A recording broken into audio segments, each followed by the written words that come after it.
સુરતના સચિન જીઆઈડીસી વિસ્તારમાં આગની ઘટના સામે આવી છે।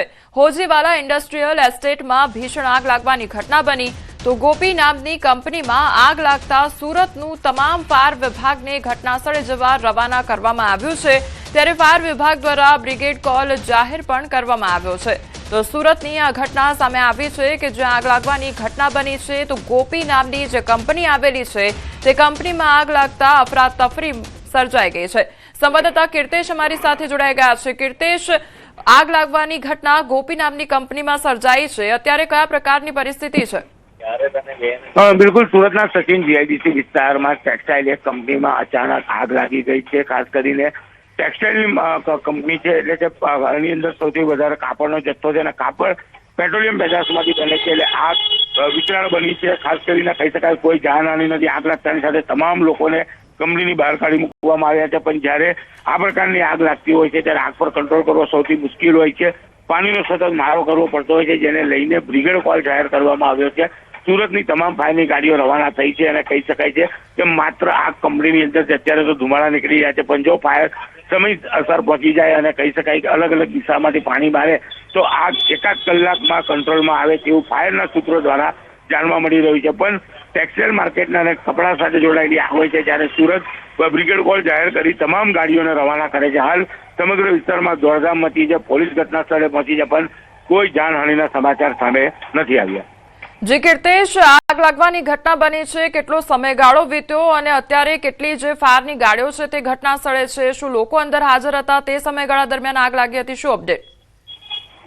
બિલકુલ, લોકો અંદર કામ કરતા હતા દરમિયાન આગ લાગી છે। આગ લાગતાની સાથે તમામ કર્મચારીઓને કંપનીની બહાર કાઢી મૂકવામાં આવ્યો છે। આગ લાગે માત્ર 20 મિનિટ જેટલો સમય થયો છે અને જ્યારે મેં પહેલા જ કીધું કે ટેક્સટાઇલના કોઈ પણ ગોડાઉનમાં આગ લાગે છે, ટેક્સટાઇલમાં સૌથી વધારે માલ કપડું હોય છે અને કપડું પેટ્રોલિયમ પેદાશમાંથી બનતું હોય છે, જ્યારે આગ વિકરાળ બનતી હોય છે, જેને લઈને 20 કરતાં વધુ ગાડીઓ સુરતથી સચિન વિસ્તારમાં રવાના કરવામાં આવી છે। જોકે ઇન્ડસ્ટ્રીયલ નોટિફાઈડ એરિયા હોવાથી તેમનું પોતાનું પણ ફાયર વિભાગ છે, એટલે કે તમામ બાજુ કંપનીની ચારેય દિશામાંથી પાણીનો મારો કરી 1 કલાકની અંદર આ કાબુમાં આવે તેવી આશંકા અધિકારીઓ દ્વારા વ્યક્ત કરવામાં આવી છે।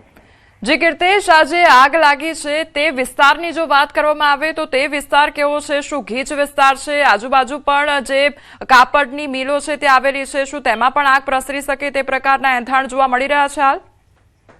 બિલકુલ, આ ઇન્ડસ્ટ્રીયલ વિસ્તાર છે, આજુબાજુમાં ચોક્કસ ટેક્સટાઇલની કંપનીઓ આવેલી છે, પણ કહી શકાય કે એક કંપની વચ્ચે એક બાજુની કંપની વચ્ચે બહુ મોટું અંતર હોવાને લઈને અન્ય કંપનીમાં આગ પહોંચી શકે તેવી શક્યતાઓ નથી। ગીચ વિસ્તાર નથી, પણ આગ લાગી એટલે કે ચોક્કસ કહી શકાય ભયનો માહોલ ઉભો થાય છે, ડરનો માહોલ ઉભો થાય છે, દોડધામ મચે છે, પણ ફાયર વિભાગ પહોંચી ગયું છે અને અત્યારે આગ પર કંટ્રોલ કરવાની કામગીરી શરૂ કરી દેવામાં આવી છે। ફાયરના અધિકારીઓ સાથે વાત થઈ તે મુજબ 1 કલાકની અંદર આગ કાબુમાં આવે તેવી પૂરેપૂરી શક્યતા છે, કારણ કે જે પ્રમાણે ફાયરનો કાફલો મોટો પહોંચી ગયો છે અને અલગ અલગ દિશામાંથી 8 કરતાં વધુ જગ્યાએથી પાણીનો મારો શરૂ કરવામાં આવ્યો છે।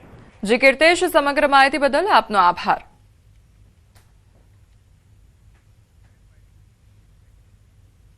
સુરત શહેરમાં વિદેશ જવા ઈચ્છુક લોકોને વિઝા અને વર્ક પરમિટ અપાવવાના બહાને કરોડોની છેતરપિંડીનો પર્દાફાશ થયો છે।